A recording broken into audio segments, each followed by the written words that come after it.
ಬಂಧು ಮಿತ್ರರೇ ನಮಸ್ಕಾರ. 3 ಕ್ಷೇತ್ರಗಳ ಬೈ ಎಲೆಕ್ಷನ್ ರಿಸಲ್ಟ್ ಆಚೆ ಬಿದ್ದಿರುವಂಥದ್ದು. ಈ ಒಂದು ಫಲಿತಾಂಶ ರಾಜಕೀಯ ದಿಗ್ಗಜರ ಎಲ್ಲ ಎಕ್ಸಿಟ್ ಪೋಲ್ಗಳ ಸಮೀಕ್ಷೆ ಲೆಕ್ಕಾಚಾರಗಳನ್ನು ಉಲ್ಟಾ ಮಲಗಿಸಿ ಎಲ್ಲರನ್ನೂ ತಬ್ಬಿಬ್ಬಾಗುವಂತೆ ಮಾಡಿದ್ದು ನಿಜ ಮಾತ್ರವೇ. ಯಾಕೆ ಅಂತಂದರೆ ಎಕ್ಸಿಟ್ ಪೋಲ್ ಸಮೀಕ್ಷೆಗಳು ರಾಜಕೀಯ ದಿಗ್ಗಜರ ಲೆಕ್ಕಾಚಾರದ ಪ್ರಕಾರ ಚನ್ನಪಟ್ಟಣದಲ್ಲಿ ನಿಖಿಲ್ ಗೆಲ್ತಾರೆ, ಸಂಡೂರಿನಲ್ಲಿ ಕಾಂಗ್ರೆಸ್, ಶಿಗ್ಗಾವಿಯಲ್ಲಿ ಬಿಜೆಪಿ ಗೆಲ್ತಾರೆ ಅಂತ ಈಗಾಗಲೇ ಲೆಕ್ಕಾಚಾರವನ್ನು ಹಾಕಲಾಗಿತ್ತು. ಆದರೆ ಅವೆಲ್ಲವೂ ಕೂಡ ಉಲ್ಟಾ ಆಗಿರೋದು. ಇಡೀ ರಾಜ್ಯದಲ್ಲೇ ಒಂದು ರೀತಿಯಲ್ಲಿ ಬೈ ಎಲೆಕ್ಷನ್ ಜೊತೆಗೆ ಈ ಫಲಿತಾಂಶ ಮತ್ತೆ ರಾಜ್ಯ ಸರ್ಕಾರ ಕಾಂಗ್ರೆಸ್ ಸರ್ಕಾರಕ್ಕೆ ಮತ್ತಷ್ಟು ಶಕ್ತಿಯನ್ನು ತುಂಬಿರೋದಂತೂ ಸತ್ಯ. ಬಂಧು ಮಿತ್ರರೇ, ನೀವೆಲ್ಲರೂ ಕೂಡ ಎಕ್ಸಿಟ್ ಪೋಲ್ಗಳನ್ನು ನೋಡಿದ್ರಿ, ರಾಜಕೀಯ ದಿಗ್ಗಜರ ಲೆಕ್ಕಾಚಾರಗಳನ್ನು ಕೇಳಿದ್ರಿ. ಅವ್ರು ಹೇಳೋದೇ ನಿಜ ಅಂತ ನಿಮಗೆ ಅನ್ನಿಸಿತ್ತು. ಆದರೆ ಅವೆಲ್ಲವೂ ಕೂಡ ಸುಳ್ಳು. ಚನ್ನಪಟ್ಟಣದಲ್ಲಿ ನಿಖಿಲ್ ಕುಮಾರಸ್ವಾಮಿ ಗೆದ್ದು ಬೀಗ್ತಾರೆ, ಆದರೆ ಗೆಲ್ಲಿಲ್ಲ. ಅತಿ ದೊಡ್ಡ ಯಾವುದೇ ರೀತಿ ನೆಕ್ ಟು ನೆಕ್ ಫೈಟು ಕೂಡ ಇಲ್ಲ. ಅತಿ ದೊಡ್ಡ ಅಂತರದಲ್ಲಿ ಯೋಗೇಶ್ವರ್ ಗೆಲುವನ್ನು ಸಾಧಿಸ್ತಾರೆ. ಅದೇ ರೀತಿಯಾಗಿ ಶಿಗ್ಗಾವಿಯಲ್ಲಿ ಬಿಜೆಪಿ ಫಿಕ್ಸ್, ಒನ್ ಸೈಡ್ ಪಕ್ಕ ಭರತ್ ಬೊಮ್ಮಾಯಿ ಅಂತ ಹೇಳಲಾಗ್ತಾ ಇತ್ತು.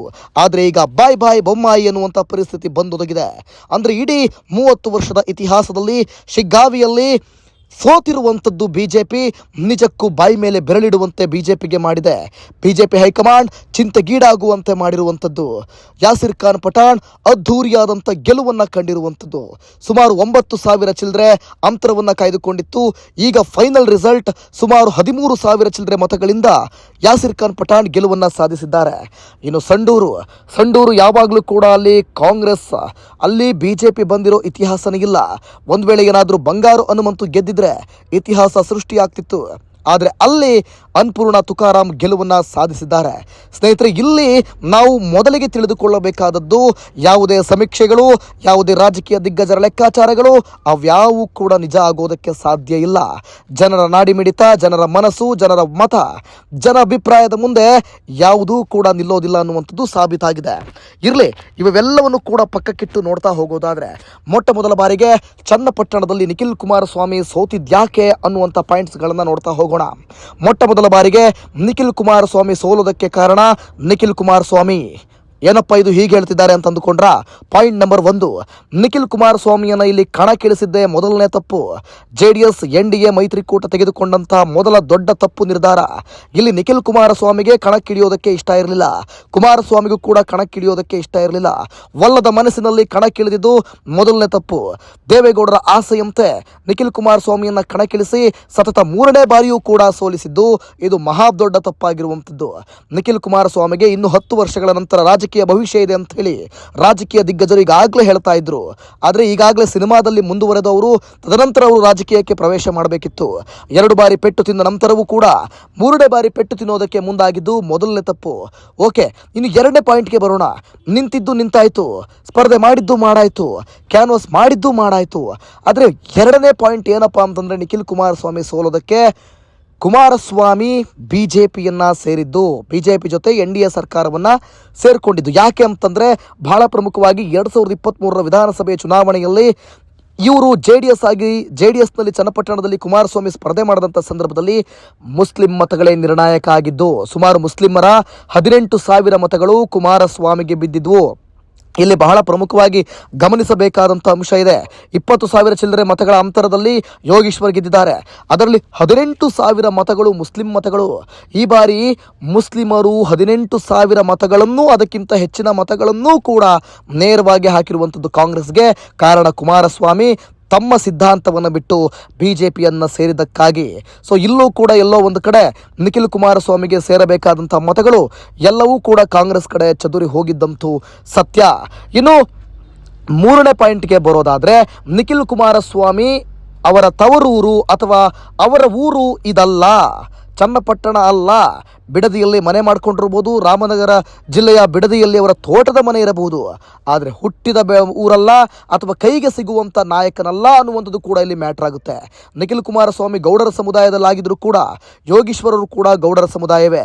ಇಲ್ಲೂ ಕೂಡ ಕ್ಲಾಶ್ ಆಗಿರುವಂಥದ್ದು 4ನೇ ಪಾಯಿಂಟ್. ಈಗ 3ನೇ ಪಾಯಿಂಟ್ ಮತ್ತು 4ನೇ ಪಾಯಿಂಟ್ಗೂ ನಿಮಗೆ ಲಿಂಕ್ ಇದೆ. 3ನೇ ಪಾಯಿಂಟಲ್ಲಿ ನಿಖಿಲ್ ಕುಮಾರಸ್ವಾಮಿ ಊರು ಚನ್ನಪಟ್ಟಣ ಅಲ್ಲ, ಅವ್ರದ್ದೇನಿದ್ರು ಹಾಸನ. ಆದರೆ ನಿಖಿಲ್ ಕುಮಾರಸ್ವಾಮಿ ಕೈಗೆ ಸಿಗೋದಿಲ್ಲ ಅಂತ ತಿಳಿದಂಥ ಆಗಿರುವಂಥ ಗೌಡರೇ ಯೋಗೇಶ್ವರ್ಗೆ ಮತವನ್ನು ಹಾಕಿರುವಂಥದ್ದು. ಇಲ್ಲಿ ಈ 2 ಪಾಯಿಂಟ್ ಇದೆಯಲ್ಲ, 4 ಮತ್ತು 5ನೇ ಪಾಯಿಂಟ್, ಅಂದರೆ ನಿಖಿಲ್ ಕುಮಾರಸ್ವಾಮಿ ಗೌಡರು ಅನ್ನುವಂಥ ಪಾಯಿಂಟು, ಜೊತೆಗೆ ಅದೇ ಊರಿನವರಲ್ಲ ಅನ್ನುವಂಥ ಪಾಯಿಂಟ್, ಇವೆರಡು ಪಾಯಿಂಟ್ ಕೂಡ ಒಂದಕ್ಕೊಂದು ಲಿಂಕ್ ಆಗಿದ್ದು ಸೋಲಿಗೆ ಕಾರಣವಾಗಿದ್ದು ಇದೇ ರೀತಿಯಾಗಿ. ಸೊ ಇಲ್ಲೂ ಕೂಡ ಅಲ್ಲಿ ನಿಮಗೆ ಒಟ್ಟು 4 ಪಾಯಿಂಟ್ ನೀವು ನೋಡ್ತಾ ಹೋಗೋದಾದರೆ ನಿಖಿಲ್ ಕುಮಾರಸ್ವಾಮಿ ಸೋಲಿಗೆ ಕಾರಣ ಆಗಿದ್ದು. ಇನ್ನು ಮತ್ತೊಂದು ಕಡೆ ಎಲ್ಲೋ ಒಂದು ಕಡೆ ನಿಖಿಲ್ ಕುಮಾರಸ್ವಾಮಿ ಆಗಿರ್ಬೋದು, JDS ಆಗಿರ್ಬೋದು, BJP ಕಾರ್ಯಕರ್ತರು ನಿಖಿಲ್ ಕುಮಾರಸ್ವಾಮಿಗೆ ಸಾಥ್ ಕೊಡಲಿಲ್ವಾ ಅನ್ನುವಂಥದ್ದೇ 5ನೇ ಪಾಯಿಂಟ್. ಯಾಕೆ ಅಂತಂದರೆ ಈಗಾಗಲೇ ಮೂಢ ಹಗರಣಗಳಾಗಿರ್ಬೋದು ಅಥವಾ ವಕ್ಫ್ ಬೋರ್ಡಿಂದ ಆಗಿರುವಂಥ ಅನ್ಯಾಯಗಳಾಗಿರಬಹುದು, ಜೊತೆಗೆ ಸಾಕಷ್ಟು ಹಗರಣಗಳ ಕುರಿತು ಸರಿಯಾಗಿ ಬಿಸಿ ಮುಟ್ಟಿಸುವಂಥ ಕೆಲಸವನ್ನು, ಜನರಿಗೆ ತಿಳಿಸುವಂಥ ಕೆಲಸವನ್ನು ಎಲ್ಲೋ ಒಂದು ಕಡೆ BJP JDS ಮಾಡಿಲ್ಲ. ಇದು ಕೇವಲ TV ಮಾಧ್ಯಮಗಳಿಗೆ ಮಾತ್ರ ಸೀಮಿತ ಆಗೋಯ್ತು.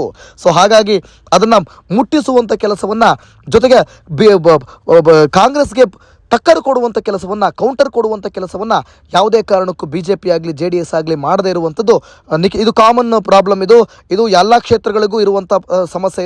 ಈ ಒಂದು ಸಮಸ್ಯೆ ಚನ್ನಪಟ್ಟಣಕ್ಕೂ ಕೂಡ ಕಾಡಿದಂತೂ ಸತ್ಯ. ಇನ್ನು ಹಲವಾರು ಸಮಸ್ಯೆಗಳಿವೆ. ಸಣ್ಣ ಪುಟ್ಟ ಸಮಸ್ಯೆಗಳನ್ನು ಸರಿಪಡಿಸಿಕೊಂಡು ತದನಂತರ ಇವರು ನಿರ್ಧಾರವನ್ನು ತೆಗೆದುಕೊಳ್ಳಬೇಕಿತ್ತು.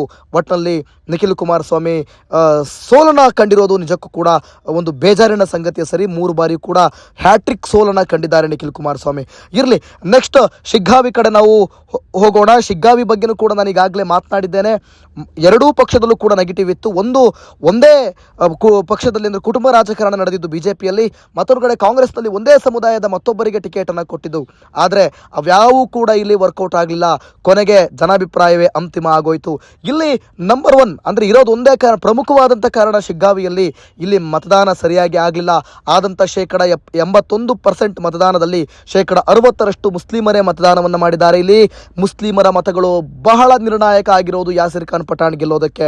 ಎಲ್ಲೋ ಒಂದು ಕಡೆ ಹಿಂದೂ ಸಮುದಾಯದಲ್ಲಿ ಮತವನ್ನು ಸರಿಯಾಗಿ ಹಾಕಿಲ್ಲ, ಮತವನ್ನು ಹಾಕೋದಕ್ಕೆ ಬಂದಿಲ್ಲ ಅನ್ನುವಂಥದ್ದು ಮೇಜರ್ ಪ್ರಾಬ್ಲಮ್ ಇಲ್ಲಿ ಆಗಿರುವಂಥದ್ದು.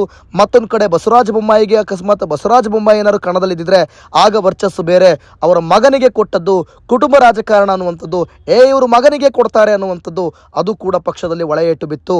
ಅದಾದ ನಂತರ ಪಕ್ಷದಲ್ಲಿ ಭಿನ್ನಾಭಿಪ್ರಾಯವೂ ಕೂಡ ಭರತ್ ಬೊಮ್ಮಾಯಿ ಸೋಲಿಗೆ ಕಾರಣ ಆಗಿರುವಂಥದ್ದು. ಜೊತೆಗೆ ನಾನು ಆಗಲೇ ಹೇಳಿದೆ, ಕಾಮನ್ ಪ್ರಾಬ್ಲಮ್, ಸರ್ಕಾರದ ವ್ಯವಸ್ಥೆಗಳನ್ನು ಅಥವಾ ಮೈನಸ್ ಪಾಯಿಂಟ್ಗಳನ್ನ ಜನರಿಗೆ ತಿಳಿ ಹೇಳುವಲ್ಲಿ ಸಂಪೂರ್ಣವಾಗಿ ವಿಫಲರಾಗಿರುವಂಥದ್ದು BJP. ಸೊ ಹಾಗಾಗಿ ಇದು ಕೂಡ ಭರತ್ ಬೊಮ್ಮಾಯಿ ಸೋಲಿಗೆ ಕಾರಣ ಆಗಿರುವಂಥದ್ದು. ಇನ್ನೂ ಕೂಡ ಸಾಕಷ್ಟು ಪ್ರಾಬ್ಲಮ್ಸ್ಗಳಿದ್ದಾವೆ. ಭರತ್ ಬೊಮ್ಮಾಯಿ ಸೋಲಿಗೆ ಕಾರಣಗಳು ಸಾಕಷ್ಟಿದ್ದಾವೆ. ಆದರೆ ಅವುಗಳಲ್ಲಿ ಮೇಜರ್ ಪ್ರಾಬ್ಲಮ್ ಅಂತಂದರೆ ಇಲ್ಲಿ ಮುಸ್ಲಿಮರ ಮತವೇ ನಿರ್ಣಾಯಕ ಆಗಿರುವಂಥದ್ದು. ಎಲ್ಲ ಬೂತ್ಗಳಲ್ಲೂ ಕೂಡ ಮುಸ್ಲಿಂ ಸಮುದಾಯದವರು ತುಂಬಿ ತುಳುಕಿ ಮತವನ್ನು ಹಾಕಿದ್ದಾರೆ. ಅಂದರೆ ಅರ್ಥ ಮಾಡ್ಕೊಳ್ಳಿ, 81%ಅಲ್ಲಿ 60% ಮುಸ್ಲಿಮರೇ ಮತವನ್ನು ಹಾಕಿದ್ದಾರೆ ಅಂತಂದರೆ ಇಲ್ಲಿ ಅವರ ಆಯ್ಕೆ ಏನಾಗಿದೆ. ಅವರು ಕಾಂಗ್ರೆಸ್ಸನ್ನು ಇಷ್ಟಪಡುವ ಕಾರಣ ಇಲ್ಲಿ ಯಾಸಿರ್ ಖಾನ್ ಪಠಾಣ್ ಸುಮಾರು 13,000 ಅಂತರಗಳಲ್ಲಿ ಗೆಲುವನ್ನು ಸಾಧಿಸಿರುವಂಥದ್ದು ಬಹಳ ಪ್ರಮುಖವಾಗಿಲ್ಲ. ಅಂದರೆ ನಿಮಗೆ ಶಿಗ್ಗಾವಿ ಇಲ್ಲಿ ಮೊದಲ 10 ರೌಂಡಲ್ಲೇ ಇಲ್ಲಿ ನಿಮಗೆ ಭರತ್ ಬೊಮ್ಮಾಯಿ ಲೀಡ್ ಬರಬೇಕಿತ್ತು. ಆ ಮೊದಲ 10 ರೌಂಡೇ ಇರುವಂಥದ್ದು ಮೇನ್ ಬೊಮ್ಮಾಯಿ ಕುಟುಂಬಕ್ಕಾಗಲಿ ಅಥವಾ ಆ ಒಂದು BJPಗಾಗಲಿ ಬರುವಂಥ ಮತಗಳು ಮೊದಲ 10 ರೌಂಡಲ್ಲೇ ಬರಲಿಲ್ಲ ಅಂತಂದಮೇಲೆ ಕೊನೆಯ 7 ರೌಂಡ್ಗಳು ಅವು ಸವಣೂರು ಸಿಟಿಯಲ್ಲಿ ಬರುವಂಥದ್ದು. ಅಲ್ಲಿ ಮುಸ್ಲಿಂ ಮತಗಳೇ ನಿರ್ಣಾಯಕ ಆಗಿರೋದ್ರಿಂದ ಸಂಪೂರ್ಣವಾಗಿ ಲೀಡನ್ನು ಕಳ್ಕೊಳ್ತಾ ಹೋಗ್ತಾರೆ ಭರತ್ ಬೊಮ್ಮಾಯಿ. ಯಾಸಿರ್ ಖಾನ್ ಪಠಾಣ್ ಗೆಲುವನ್ನು ಸಾಧಿಸ್ತಾರೆ. ಇನ್ನು ಅದಾದ ಬಳಿಕ ನೆಕ್ಸ್ಟ್ ಸಂಡೂರಿಗೆ ಬರೋಣ. ಸಂಡೂರಿನಲ್ಲಿ ಕಾಂಗ್ರೆಸ್ ಗೆಲ್ಲೋದಕ್ಕೆ ಕಾರಣಗಳು ಅಂತೇನಿಲ್ಲ ಅಥವಾ ಸೋಲೋದಕ್ಕೂ ಕಾರಣಗಳು ಅಂತೇನಿಲ್ಲ. ಬಹಳ ಪ್ರಮುಖವಾಗಿ ಇಲ್ಲಿ ಅಲ್ಲಿ ಪೂರ್ತಿ ಕಾಂಗ್ರೆಸ್ ಬೆಲ್ಟ್ ಆಗಿರೋದ್ರಿಂದ, ಪೂರ್ತಿ ಸಂಡೂರು ಕಾಂಗ್ರೆಸ್ ಬೆಲ್ಟ್ ಆಗಿರೋದ್ರಿಂದ ಬಂಗಾರು ಹನುಮಂತು ನಿರಂತರವಾದ ಪ್ರಯತ್ನವನ್ನು ಪಟ್ಟಿದ್ದಾರೆ ಜನರಿಗೆ ಮುಟ್ಸೋದಕ್ಕೆ. ಅಂದರೆ ಎಷ್ಟೆಲ್ಲ ಅಭಿವೃದ್ಧಿಗೆ ಸಂಡೂರಿನಲ್ಲಾಗಿದೆ ಅಥವಾ ಬಳ್ಳಾರಿಯಲ್ಲಿ ಏನೆಲ್ಲ ಇವರು ಅಭಿವೃದ್ಧಿಯನ್ನು ತಂದು ತೋರಿಸಿದ್ದಾರೆ ಅನ್ನುವಂಥದ್ದನ್ನು ಎಲ್ಲ ರೀತಿಯ ಪ್ರಯತ್ನಗಳನ್ನು ಮಾಡಿದ್ರು ಕೂಡ ಅಲ್ಲಿ ಸಂಪೂರ್ಣವಾಗಿ ಕಾಂಗ್ರೆಸ್ ಬೆಲ್ಟ್ ಆಗಿರೋದ್ರಿಂದ, ಸಂಪೂರ್ಣವಾಗಿ ಮೀಸಲಾತಿ ಕ್ಷೇತ್ರ ಆಗಿರೋದ್ರಿಂದ ಸಂಡೂರಿನಲ್ಲಿ BJP ಟಚ್ ಮಾಡೋಕ್ಕಾಗಲ್ಲ. ಕಾಂಗ್ರೆಸ್ ಮಾತ್ರ ಅಲ್ಲಿ ಗೆಲುವು. ಅಂದರೆ BJP ಕೈಯಿಂದ ಏನೂ ಮಾಡಲಿಕ್ಕೆ ಅಲ್ಲಿ ಸಾಧ್ಯವೇ ಇಲ್ಲ ಅನ್ನುವಂಥದ್ದು ಅದು BJPಗೂ ಗೊತ್ತು. ಆದರೂ ನಿರಂತರವನ್ನು ಪ್ರಯತ್ನವನ್ನು ಮಾಡಿದ್ದು, ಜೊತೆಗೆ ಸಿಕ್ಕಾಪಟ್ಟೆ ಟಕ್ಕರ್ ಕೊಟ್ಟಿದ್ದಾರೆ ಬಂಗಾರು ಹನುಮಂತು. ಈ ಒಂದು ಬೆಳವಣಿಗೆ ಮುಂದಿನ ಚುನಾವಣೆಗಳಲ್ಲಿ ಸಾಕಷ್ಟು ಬದಲಾವಣೆಗಳನ್ನು ನಾವು ಕಾಣಬಹುದು. ಏನು ಬೇಕಾದರೂ ಆಗಬಹುದು ಅನ್ನುವಂಥ ಲೆಕ್ಕಾಚಾರದಲ್ಲಿ ಈ ಒಂದು ಸಂಡೂರಿನ ಎಲೆಕ್ಷನ್ ಚುನಾವಣೆ ನಡೆದಿರುವಂಥದ್ದು. ಅಂದರೆ ಸಾಕಷ್ಟು ಇನ್ನೂ ಕೆಲಸಗಳು ಮಾಡಬೇಕಿದೆ, ಮನೆಗೆ ಮುಟ್ಟಬೇಕಿದೆ. ಅಂದರೆ 5 ವರ್ಷಗಳ ಸಮಯದಲ್ಲಿ BJP ಆಗಿರ್ಬೋದು ಅಥವಾ ಯಾವುದೇ ಒಂದು ಹೊಸ ಪಕ್ಷವನ್ನು ಕಟ್ತೀನಿ ಅಂತ ಬರೋರು ಮನೆಯನ್ನು ಮುಟ್ಟಿ ಇವರ ಸಮಸ್ಯೆಗಳನ್ನು, ಇವರ ನೆಗೆಟಿವಿಟಿನ ಅವರಿಗೆ ತಿಳಿಸಿಕೊಡುವಂಥ ಪ್ರಯತ್ನವನ್ನು ಮಾಡಿದರೆ ಮುಂದೆ ಆ ಪಕ್ಷ ಅಥವಾ ಜನರ ಮನದಲ್ಲಿ ಕೂರುವಂಥ ಕೆಲಸಗಳು ಕೂಡ ಆಗಬಹುದು. ಸೊ ಒಟ್ಟಾರೆಯಾಗಿ 3ಕ್ಕೆ 3 ಕ್ಷೇತ್ರಗಳು ಕೂಡ ಇಲ್ಲಿ ಕಾಂಗ್ರೆಸ್ ಗೆದ್ದಿರುವಂಥದ್ದು ಇಡೀ ಚುನಾವಣೆಯ ಅಂದರೆ ಇಡೀ ಬೈ ಎಲೆಕ್ಷನ್ ಲೆಕ್ಕಾಚಾರವನ್ನೇ ಉಲ್ಟಾ ಮಾಡಿದೆ. ಜೊತೆಗೆ ಕಾಂಗ್ರೆಸ್ ಸರ್ಕಾರಕ್ಕೆ ಮತ್ತಷ್ಟು ಬೂಸ್ಟರನ್ನು ನೀಡಿದೆ. ಸಿದ್ದರಾಮಯ್ಯನವರು ಮೂಡಾ ಊರುಳಲ್ಲಿ ತೇಲಾಡ್ತಾ ಇದ್ರು, ಅವರಿಗೆ ಸಂಕಷ್ಟ ಎದುರಾಗಿತ್ತು, ಈಗ ಅವರಿಗೆ ಒಂದು ಬಲ ಬಂದಂತಾಗಿದೆ. ಜೊತೆಗೆ ಪ್ರತಿಷ್ಠೆಯಾಗಿ ತೆಗೆದುಕೊಂಡಿದ್ದಂಥ ಡಿ ಕೆ ಶಿವಕುಮಾರ್ಗೆ, ಡಿ ಕೆ ಸುರೇಶ್ಗೆ ಪ್ರತಿಷ್ಠೆ ಮತ್ತೊಮ್ಮೆ ಒದಗಿ ಬಂದಿದೆ. ಮತ್ತೆ ದೊಡ್ಡ ಮಟ್ಟದಲ್ಲಿ ಈಗಾಗಲೇ 2023ರ ವಿಧಾನಸಭೆ ಚುನಾವಣೆಯಲ್ಲಿ ಗೆದ್ದಿರುವಂಥ ಕಾಂಗ್ರೆಸ್ಗೆ ಮತ್ತಷ್ಟು ಬಲವನ್ನು ಈ ಒಂದು 3 ಕ್ಷೇತ್ರದ ರಿಸಲ್ಟ್ ತುಂಬಿದೆ ಅಂತಲೇ ಹೇಳ್ಬೋದು. ಧನ್ಯವಾದಗಳು.